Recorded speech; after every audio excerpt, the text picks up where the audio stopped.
Right now, somewhere between Mars and the Sun, an object from another star system is doing something that shouldn't be possible. It's changing course, not drifting slightly off trajectory like comets sometimes do when they vent gas and ice into space, but accelerating in ways that would require it to lose roughly 10% of its entire mass in a single month. That's like watching a cruise ship shed the weight of every passenger, every crew member, every piece of furniture, every drop of fuel, and half its steel hull in 30 days. And here's the thing that has scientists concerned. There's no massive cloud of gas and dust around it that such catastrophic mass loss would create. The object is called 3I Atlas, and it's rewriting the rules.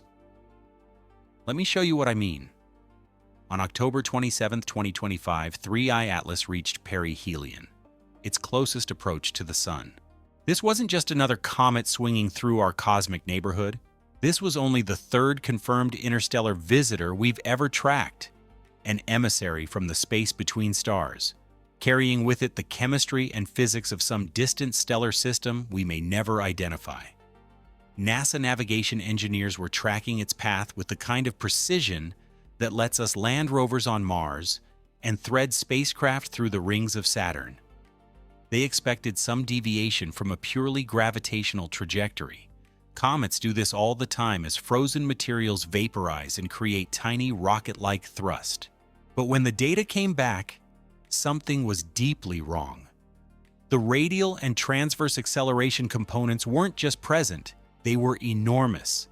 The object was experiencing non-gravitational forces strong enough to visibly alter its path through the solar system. And the numbers didn't make sense with anything we'd seen before. Not in any comet that's passed through our stellar backyard. Not even close. The question everyone's asking, what force is powerful enough to push a mountain of ice and rock off course, yet subtle enough to leave no trace? Let's back up to what happened before all of this. For most of human history, we assumed that comets and asteroids were locals, debris left over from the formation of our solar system, endlessly recycling through orbits shaped by the sun's gravity and the gravitational nudges of planets. Then in 2017, astronomers detected Oumuamua, a cigar-shaped object moving so fast and on such a hyperbolic trajectory that it could only have come from interstellar space. It arrived, zipped past the sun, and departed before we could study it properly, leaving behind more questions than answers and sparking years of debate about whether it was a comet, an asteroid, or something else entirely. In 2019, amateur astronomer Gennady Borisov spotted 2I Borisov, the second confirmed interstellar visitor. This one was clearly a comet, complete with a visible coma of gas and dust, and it behaved more or less as theory predicted. We breathed easier. The universe made sense again. Interstellar objects existed. They could visit us, and they followed the same physical laws as everything else. For context, consider that before 2017, the number of confirmed interstellar objects passing through our solar system was exactly 0. Now we had 2, and statistical models suggested there might be thousands of such visitors per year, most too small or too far away to detect. When 3I Atlas was first spotted in early 2025, astronomers were excited but not alarmed. A third interstellar visitor, another data point, another chance to understand what exists in the vast darkness between stars. The discovery was announced, telescopes were pointed, observation schedules were drawn up. Standard procedure. But as the comet approached the sun and the data accumulated, something became clear. 3I Atlas was not following the script. Here's where it gets interesting. When NASA engineers analyzed the trajectory, they found that the non-gravitational acceleration had both radial and transverse components. Think about what that means. Radial acceleration means the object is being pushed directly away from or toward the sun. Transverse means it's being shoved sideways, perpendicular to that line. For a normal comet, you expect mostly radial acceleration. Sunlight heats the surface, ices vaporize, Gas jets shoot into space, and like a leaky balloon, the comet gets pushed in the opposite direction, usually more or less away from the sun. The transverse component should be smaller, maybe caused by the comet's rotation, making those gas jets point in different directions over time. But the magnitude of acceleration on 3I Atlas suggested something far more dramatic. The engineers ran the numbers again. They checked their instruments. They verified the observations from multiple sources. The result was always the same. To produce the observed acceleration through outgassing alone, the standard, comfortable, well-understood explanation, 3I Atlas would need to be hemorrhaging mass at a rate that would make any comet astronomer's jaw drop. We're talking about losing 10% of its total mass in the span of a single month near perihelion. Stop and consider that. 10%. Not the usual fraction of a percent that comets shed during a pass by the sun, but a catastrophic disintegration on a scale that should produce a coma visible from Earth with amateur telescopes, a tail stretching across the sky, a cloud of debris so thick that it would scatter sunlight like fog. But there's a problem. The observations from STEREO, SOHO, and GOES-19, spacecraft and satellites watching the sun and its immediate environment, showed something very different. Let's talk about what we do know. And trust me, what we know is already breaking every rule. The brightness measurements from multiple instruments all told the same bizarre story. 3I Atlas was getting brighter as it approached the sun, but the rate at which it was brightening was completely off the charts. Comets brighten as they get closer to the sun. That's normal. More sunlight hits them, more ice vaporizes, more light gets reflected and emitted. The relationship typically follows an inverse square law, or maybe inverse cube, depending on how active the comet is. But 3I Atlas was following a power law closer to inverse distance to the power of -7.5. That's not a typo. -7.5. It's like finding smoke without fire. As the distance to the sun halved, the brightness didn't just double or quadruple, it increased by a factor of more than 180. No normal cometary process explains that. No model of ice sublimation and dust release comes close. Astronomers started using words like unprecedented and anomalous, which in scientific language is about as close as you get to saying, we have no idea what's happening. And here's what they don't say in the papers. Some of the researchers who've been tracking this object have started having very uncomfortable conversations in private. You have to read between the lines of the official statements, but the unease is there. When scientists say something requires further observation to draw conclusions, what they often mean is, this doesn't fit any of our models, and we're not sure we want to say that out loud yet. The spectral data added another layer of mystery. When sunlight reflects off a comet, the color of that reflected light tells you about what's on the surface. Dust-covered icy bodies tend to look reddish because dust particles scatter red light more efficiently than blue. The low temperature of a comet's surface, far below freezing, especially when it's still distant from the sun, reinforces this expectation. But 3I Atlas appeared noticeably blue. Not the blue you'd expect from a normal comet. Bluer than that. One working hypothesis involved ionized carbon monoxide, a molecule that can emit light in the blue part of the spectrum when energized by solar radiation. But carbon monoxide emission at this level would require either an enormous quantity of the molecule or some mechanism to keep it ionized far more efficiently than solar ultraviolet light normally manages. Neither explanation was particularly satisfying. The blue color combined with the extreme brightening curve created a portrait of an object that seemed almost designed to confuse us. Let me shift gears and talk about the people trying to make sense of this. Dr. Sarah Chen, a planetary scientist at the Jet Propulsion Laboratory, who has spent the last 15 years studying comet dynamics, became one of the lead voices analyzing 3I Atlas. Her team specializes in trajectory modeling, using observations to predict where objects will go and working backward to figure out what forces are acting on them. When the first acceleration data came in, Chen's group assumed there was an error in the measurements. "We see outliers all the time," she explained to colleagues at a hastily convened virtual conference in late October. "A bad data point, a calibration issue, something mundane."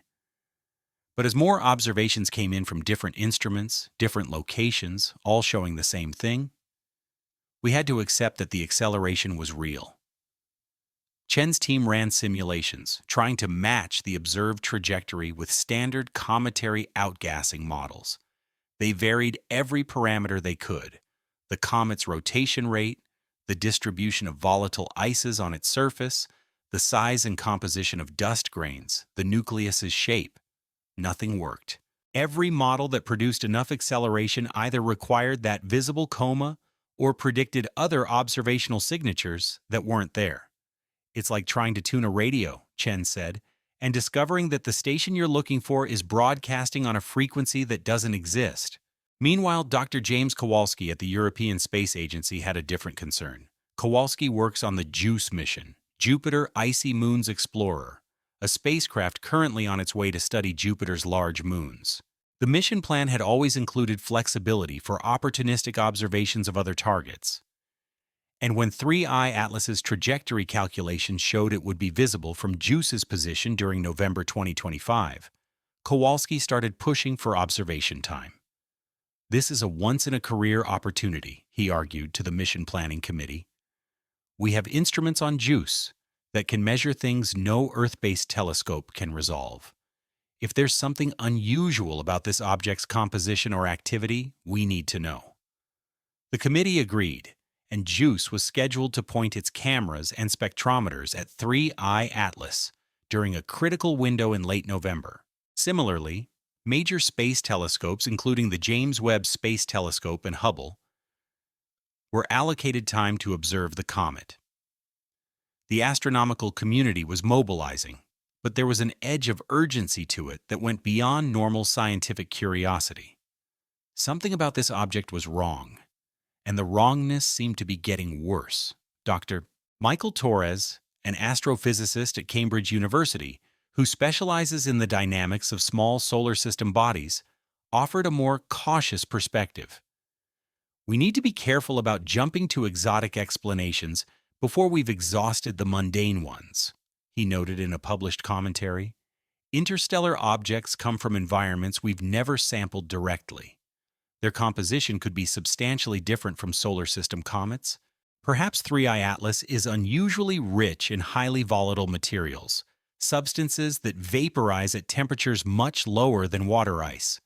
If the comet's nucleus has a layered structure with these supervolatiles concentrated in certain areas, you could get asymmetric outgassing that produces large accelerations without a correspondingly large coma, especially if the released gases are transparent to visible light."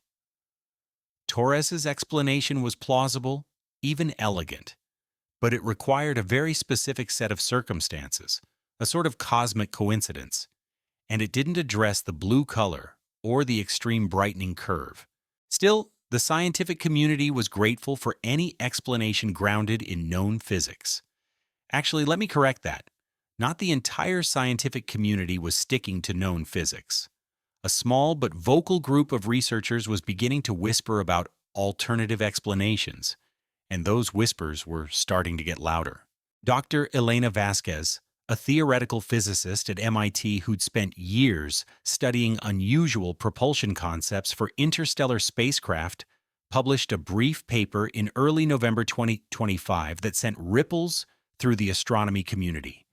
In it, she outlined a scenario, purely theoretical, heavily caveated, emphasizing that it was unlikely, in which 3I Atlas could be experiencing acceleration from an internal energy source rather than passive solar heating.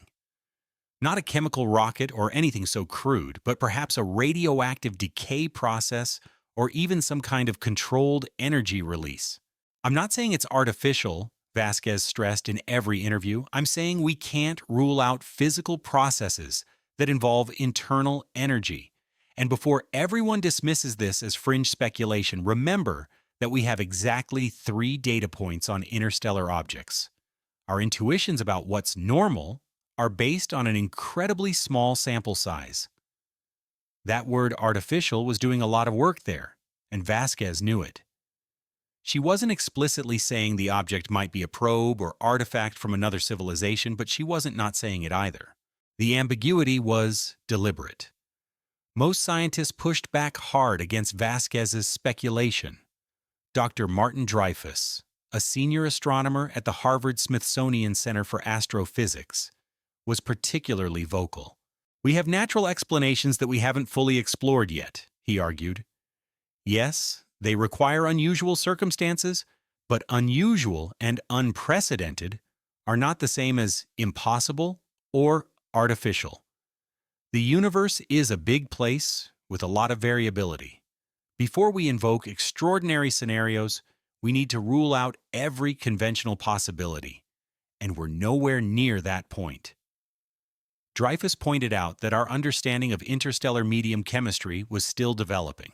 Objects that formed in the disk of another star system, possibly billions of years ago, could have compositions that don't match anything in our solar system's census.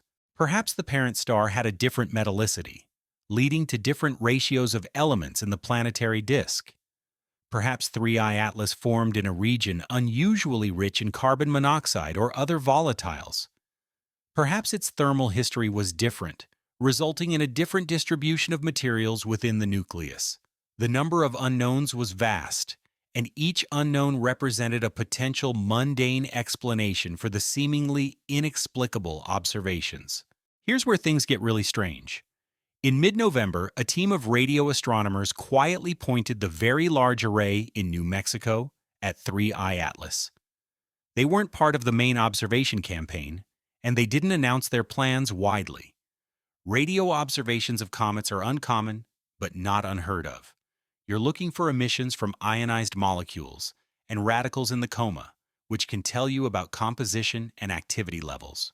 But when the preliminary data from that observation was processed, the team went silent. No press release, no preprint paper posted to the archives, just silence. When colleagues asked about the results, the responses were evasive. Still analyzing the data. Need to rule out interference. We'll publish when we're confident in the findings. That kind of radio silence, pun intended, is unusual in astronomy, a field where researchers typically rush to publish interesting results. It suggests either that they found nothing worth reporting, which seems unlikely given the effort, or that they found something so confusing or controversial that they wanted to be absolutely certain before going public. Researchers who've glimpsed them are tight-lipped, but the rumors have started circulating anyway. Some say the radio data showed structured emission patterns, pulses, or modulations that didn't match the chaotic signals typically seen from cometary comas. Others claim the data showed nothing at all. A suspicious absence of the signals that should have been present. Without the actual data, it's impossible to know, but the silence itself is a kind of signal. Now, before you dismiss this as fringe science or conspiracy thinking, let's consider the authority of the people involved in these observations. These aren't amateurs with telescopes in their backyards or fringe theorists with a pet hypothesis to prove. These are senior scientists at major research institutions. People with decades of experience and reputations built on careful, rigorous work. When they're reluctant to speak publicly about their findings, it's not because they're trying to hide aliens or cover up some grand revelation. It's because they're genuinely uncertain about what they're seeing. And scientific culture punishes premature conclusions far more harshly than it rewards bold speculation. The data on 3I Atlas is strange enough that even discussing it openly risks professional embarrassment if a mundane explanation eventually emerges.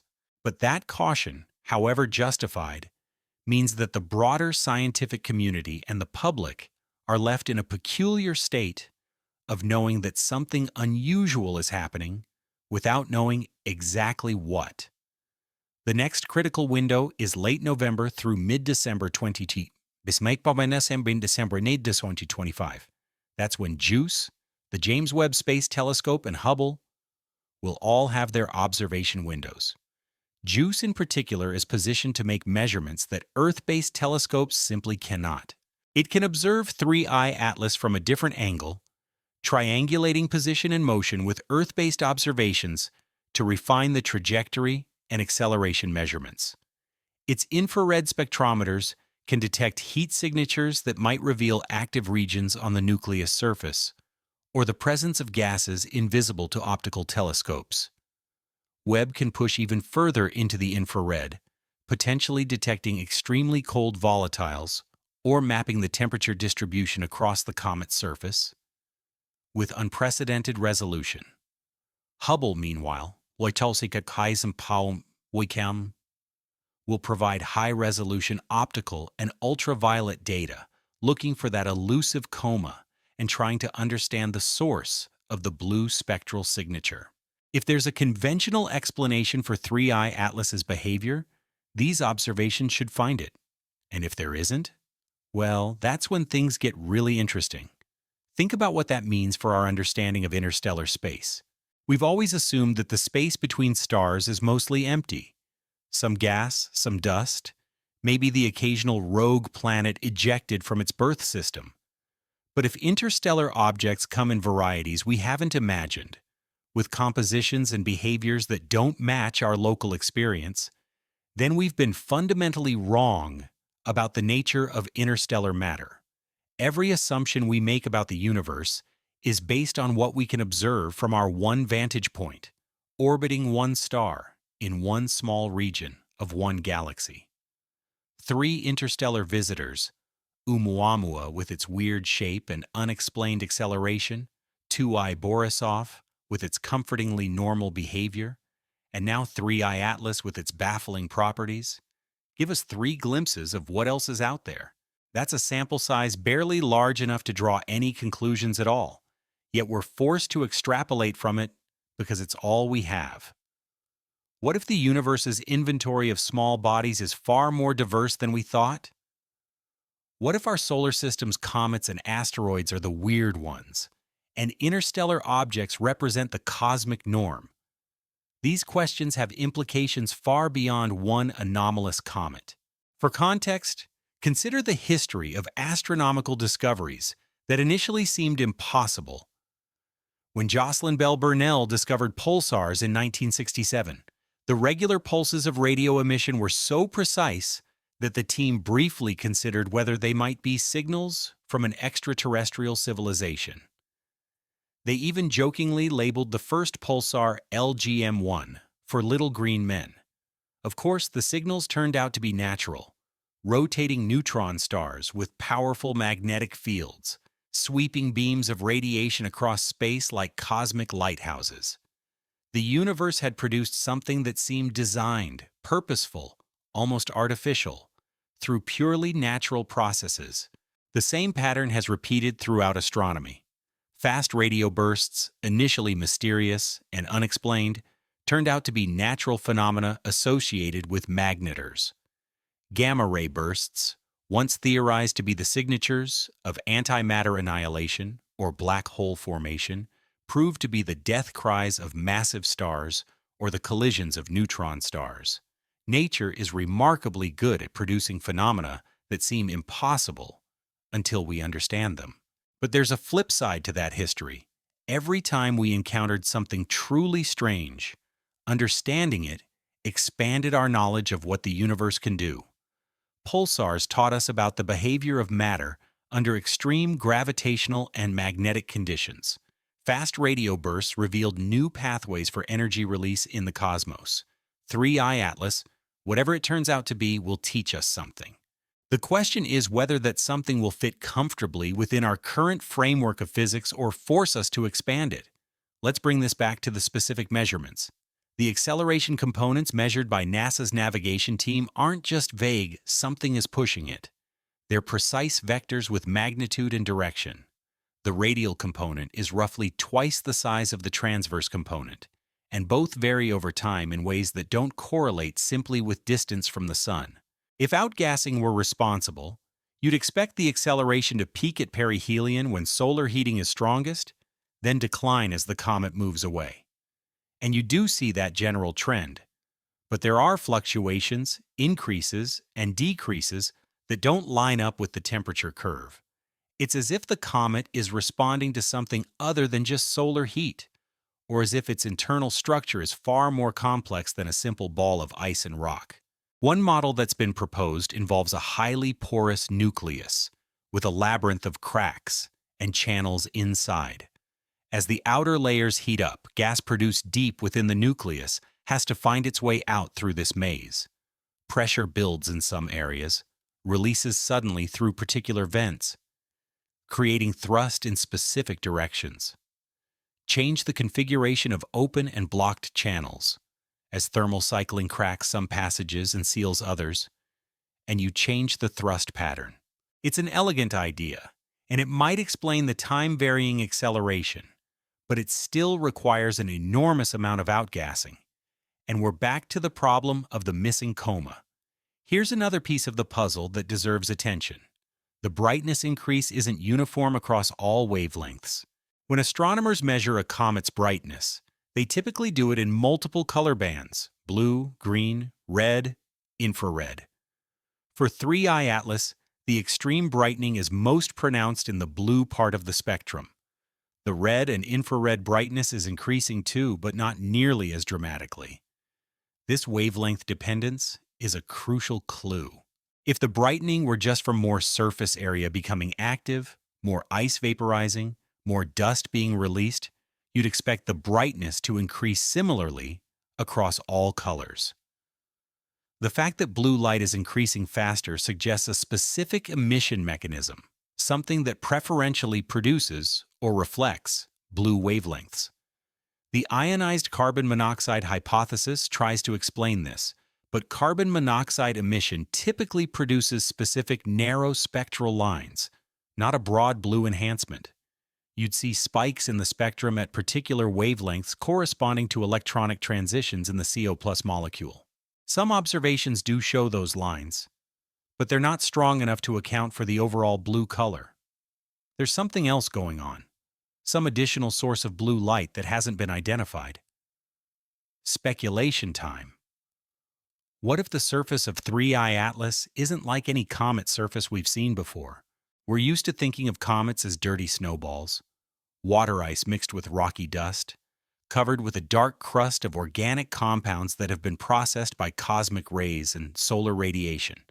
But what if an interstellar comet, formed in a different chemical environment, has a surface layer of something else?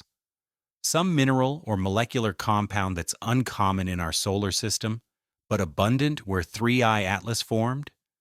Materials science tells us that certain substances can have unusual optical properties, reflecting or fluorescing specific colors when illuminated. Perhaps the blue color comes from fluorescence in some exotic surface compound, energized by solar ultraviolet radiation and re-emitting blue light. This would be a completely natural process, requiring no strange physics, just chemistry we haven't encountered before in a cometary context. The problem with this hypothesis is that it's almost impossible to test without getting a spacecraft close to 3I Atlas, and that's not going to happen on this pass. By the time we could plan and launch a mission, the comet will be long gone, racing back out of the solar system and into the interstellar void from which it came.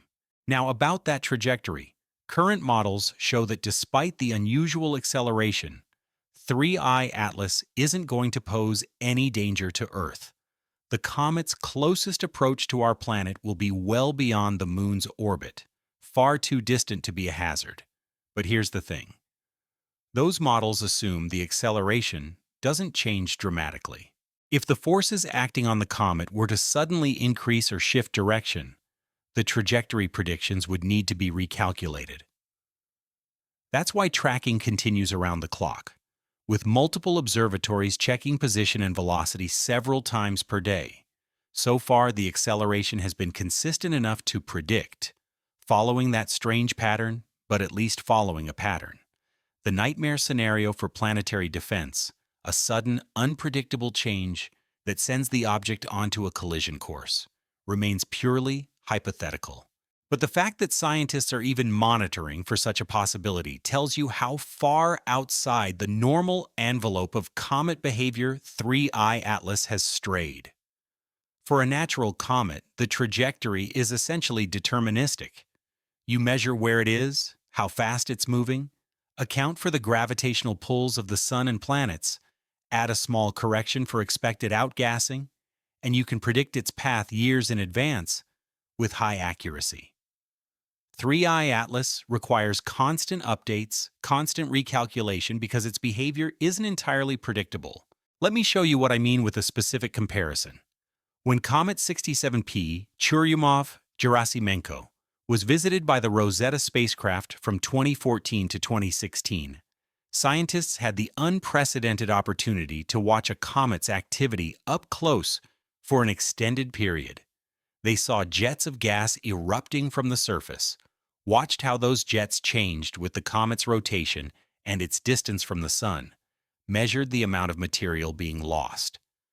The total mass loss over several months was a small fraction of the comet's total mass, enough to create a visible coma and contribute to the tail, but not enough to substantially alter the comet's trajectory. The non-gravitational acceleration was measurable but tiny. Now scale that up to what 3I Atlas is experiencing. To produce the observed acceleration through the same processes that drove 67P's activity would require jets so powerful they'd be visible from Earth as brilliant plumes. The nucleus would be shrouded in a dense cloud of gas and dust. Spacecraft-quality observations wouldn't be necessary. You could see the activity with a good backyard telescope. And yet, every observation shows a relatively quiet object, brightening rapidly, but without the spectacular outbursts that the acceleration measurements suggest should be happening. It doesn't add up. Something's off. One school of thought suggests that we're misinterpreting the brightness increase. Maybe the comet isn't actually brightening as much as we think. Maybe instead there's an issue with how we're measuring it. Comets are extended objects, not point sources like stars, and measuring their brightness accurately requires careful consideration of how the light is distributed. If 3I Atlas has a very compact, dense coma, too faint and small to be directly resolved but present nonetheless, it might concentrate light in ways that fool photometric measurements into reporting a higher brightness than is actually there.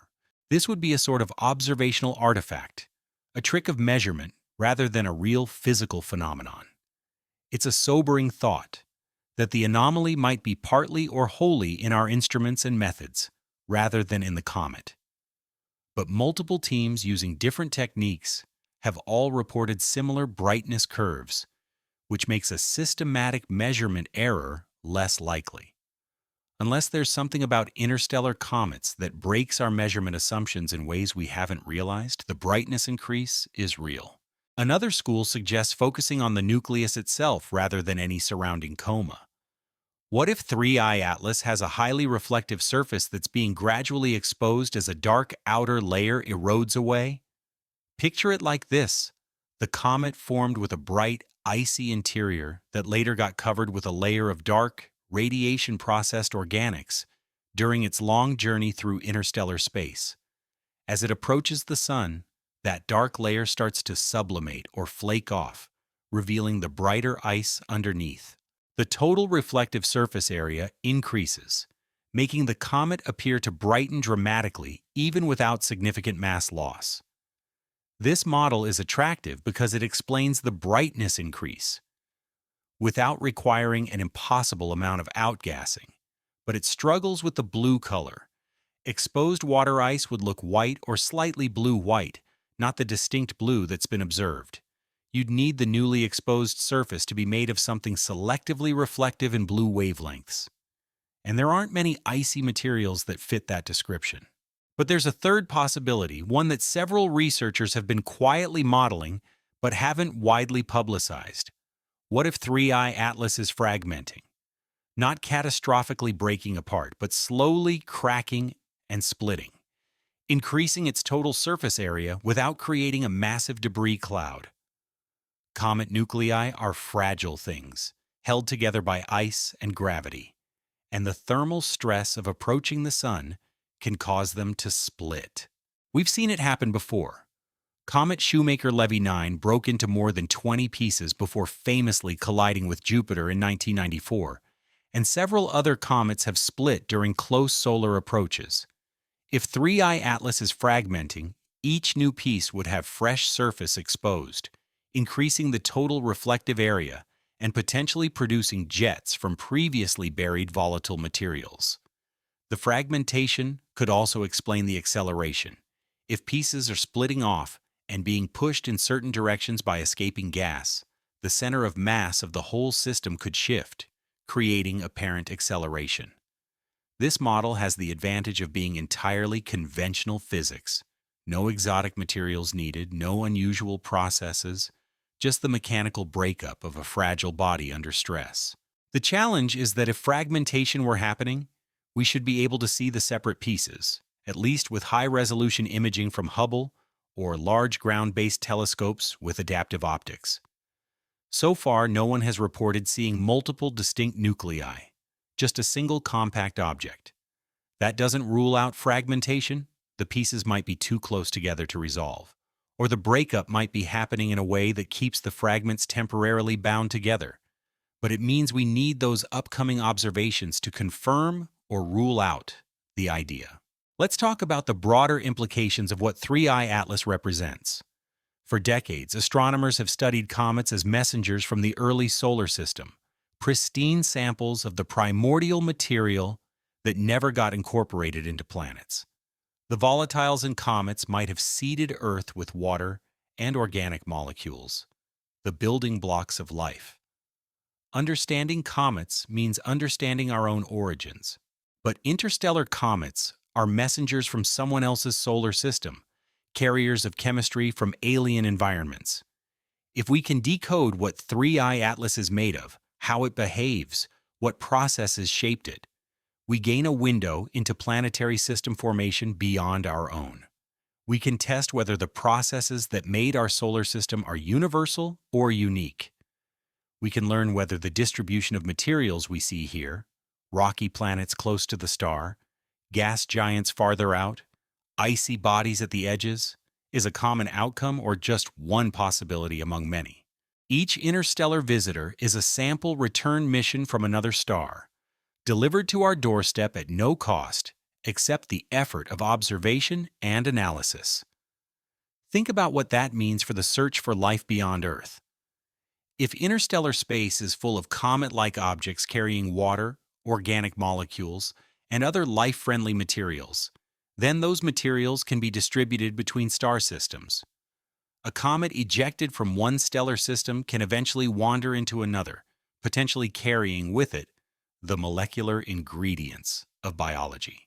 Panspermia, the idea that life or its precursors can spread between worlds or even between star systems, suddenly becomes less speculative and more plausible. Not that life itself survives the journey, necessarily, but that the chemical foundation for life is more widely distributed than we thought. 3I Atlas, with its strange composition and behavior, might represent a composition extreme, a data point that expands the known range of what's possible. If it's unusually rich in carbon monoxide or other volatiles, that tells us those materials are abundant somewhere, in some stellar system's comet-forming regions. If its acceleration comes from a novel outgassing mechanism, that mechanism might operate in other systems too, affecting the distribution and evolution of small bodies elsewhere. Every piece of data we gather is a clue to the bigger picture. Before you dismiss this as too abstract or philosophical, consider the practical applications. Understanding how interstellar objects move through our solar system is crucial for planetary defense. Right now, we track near-Earth asteroids and comets that might pose an impact hazard, and we're pretty good at it for objects that belong to our solar system. They follow predictable orbits. And once we've spotted them, We can calculate their paths into the future. But interstellar objects are different. They arrive with no warning, coming from random directions at high speeds. Oumuamua was only detected as it was leaving, after it had already passed the Sun. We got lucky that its trajectory didn't bring it close to Earth. 3I Atlas was spotted earlier in its approach, but only by a few months. If an interstellar object were on a collision course with Earth, we'd have very little time to detect it, characterize it, and potentially do something about it. Understanding the dynamics of these objects, how their trajectories evolve, what non-gravitational forces act on them, is essential for developing response capabilities. And if interstellar objects can experience large, unpredictable accelerations like 3I Atlas apparently does, that makes the problem much harder. There's also the question of sample return. We've sent missions to comets before. Stardust collected samples from Comet Wild 2. Rosetta studied 67P in detail, and several other spacecraft have made flybys or impacts. But all of those were solar system comets. Getting a sample from an interstellar object would be scientifically transformative, giving us actual alien matter to analyze in laboratories with instruments far more sophisticated than can fit on a spacecraft. The problem is logistics. Interstellar objects are fast, they don't stay in the inner solar system for long, and their trajectories are hyperbolic. They come from outside and head back out, never to return. Catching one would require detecting it early enough to plan and launch a mission, then catching up to an object moving at tens of kilometers per second relative to the Sun. With current propulsion technology, that's barely possible for a flyby, let alone a rendezvous and sample collection.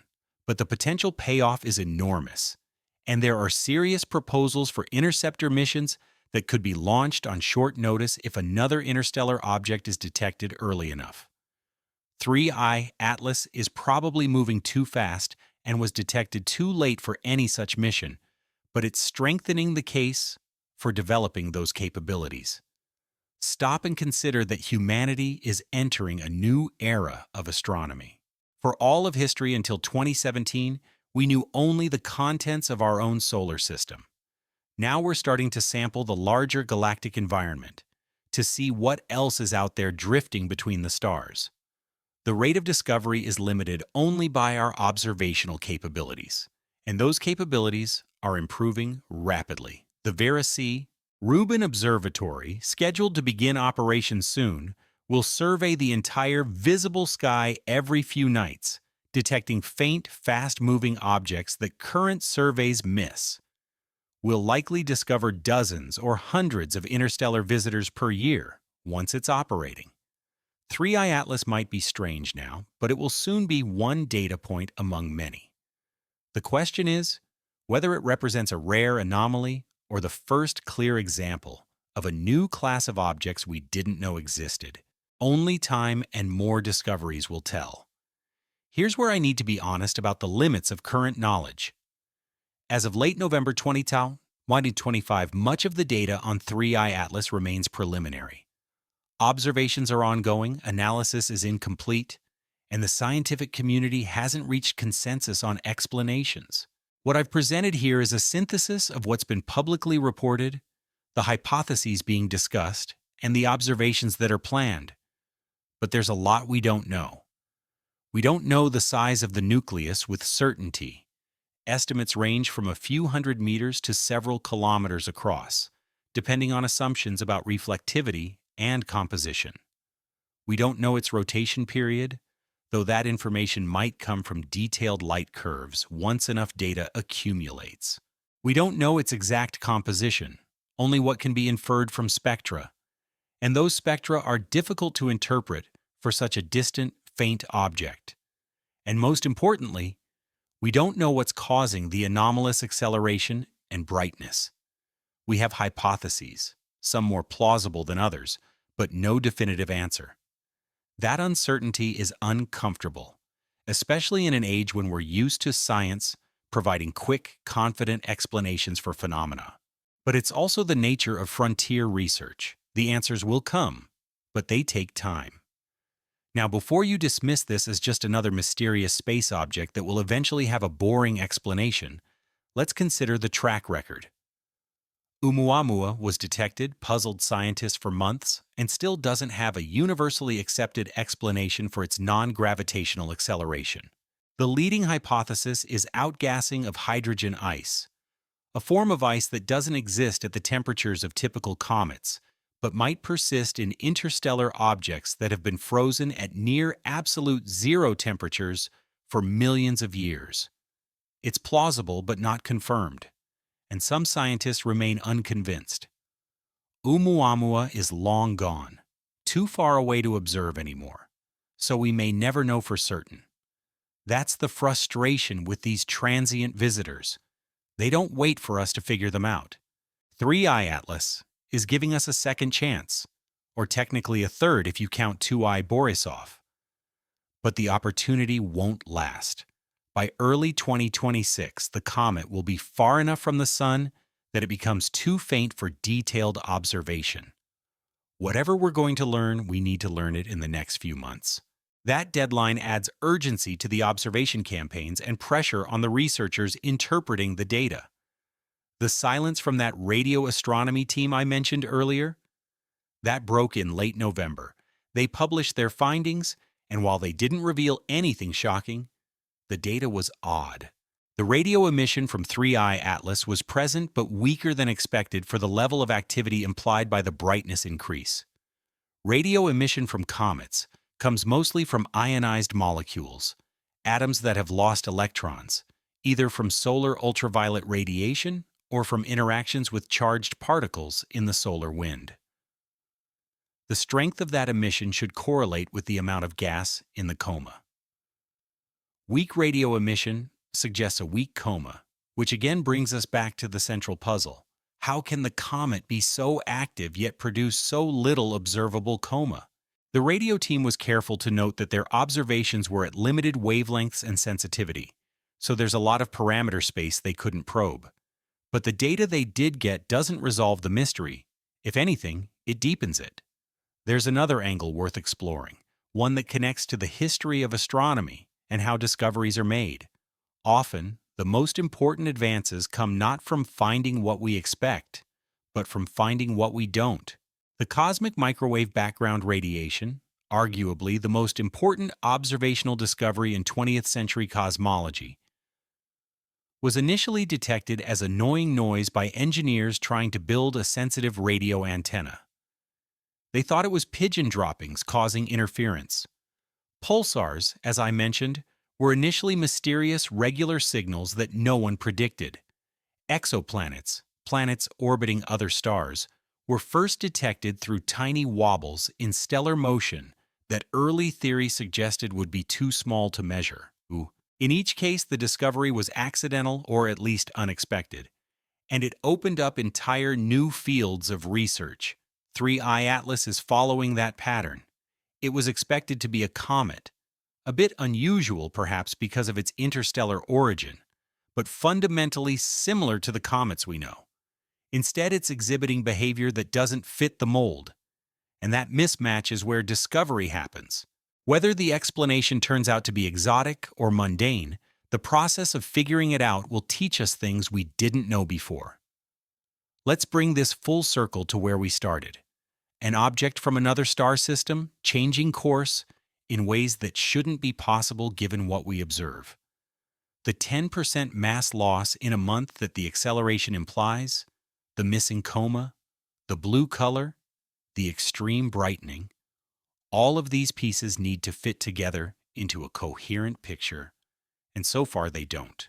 Maybe the upcoming observations will provide the missing piece that makes everything click into place.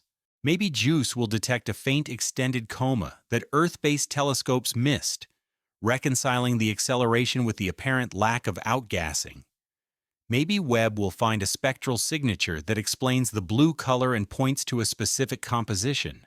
Maybe Hubble will reveal fragmentation or surface features that clarify what's happening. Or maybe the observations will just deepen the mystery, adding more data points that don't fit existing models. Either outcome would be scientifically valuable, though obviously one is more comfortable than the other.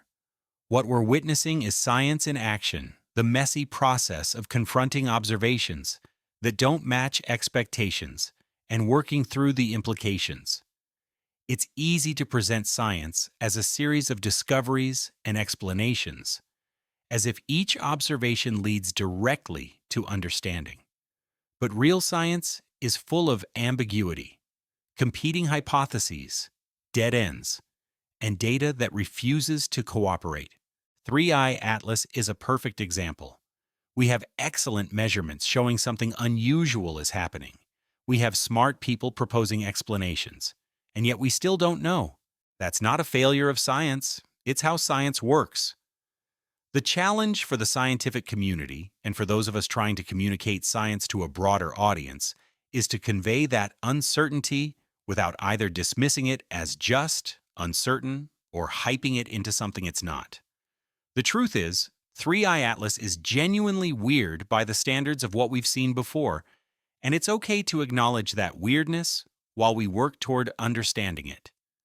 The philosophical implications are worth considering too. Every time we discover something that doesn't fit our models, we're reminded of how much we don't know.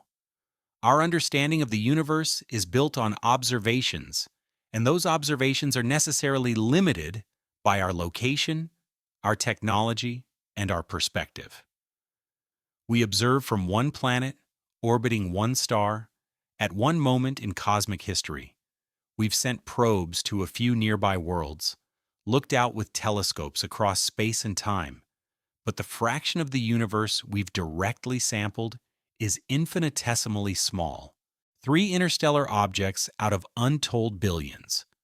A few thousand exoplanets detected out of billions in our galaxy alone. Samples of rock and soil from a handful of bodies in our solar system. Every discovery expands the circle of what we know, but it also expands the circumference of what we know we don't know. 3i Atlas is a reminder that the universe is bigger, stranger, and more diverse than our local experience suggests. Whether it's a normal interstellar comet that just happens to be unusual by solar system standards or something genuinely unprecedented, it's challenging our assumptions and forcing us to think more carefully about what's possible. As one researcher recently emphasized, it is important for the scientific community not to dismiss data simply because existing theories offer no easy explanation.